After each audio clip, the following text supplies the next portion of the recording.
105 ግራም ቂቤ ላደርጋለሁ ልቀምሰው። ይው ቂቤ አይደስ ይልም ዘይት ነው የሚለው። አልት ደፋ 150 ግራም ቡኒ ስኳር ላደርጋለሁ። ውይ ሄይ በስማም አሁን በማሽንም ታው እንዴት እንደመታው እጭጭት አርጓቸው። አሁን 2 እንቁላል ላደርጋለሁ። ልጅልሽ ያለሽም ልጅልሽ ልትበይ። አሁን 1 ክዳን ቫኒላ ላደርጋለሁ። ሽታው ልትደስላለች እንደ አይስክሪም ቫኒላ ናት። 2 የሾርባ ማንኪያ ወተት ላደርጋለሁ። ጠጪ save some for me። አሁን 3 ሙዝ ላደርጋለሁ። የረጅም ሙዝ ቢሆን ቆንጆ ነው። አሁን ወደ ዋና ባባይ ሚስተር ባናና። ሙዙ በሹካ ጭፍልቅ አድርጉ።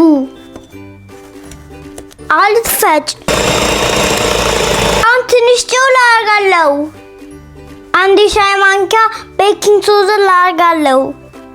1 ሻይ ማንኪያ ቤኪንግ ፓውደር ላደርጋለሁ። 100 ግራም ዱቄት ላደርጋለሁ። አሁን ልፈጫለሁ። የተፈጩ ካሹና ፒናት ላደርጋለሁ።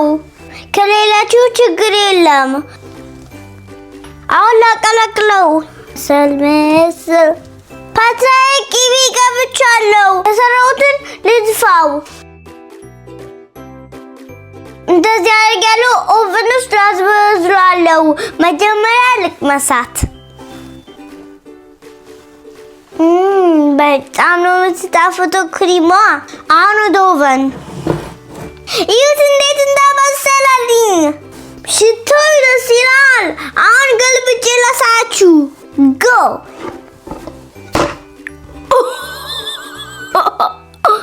ፐርፌክት ናት። ክዳኗን የተፈጨ ስኳር ላድርግባት።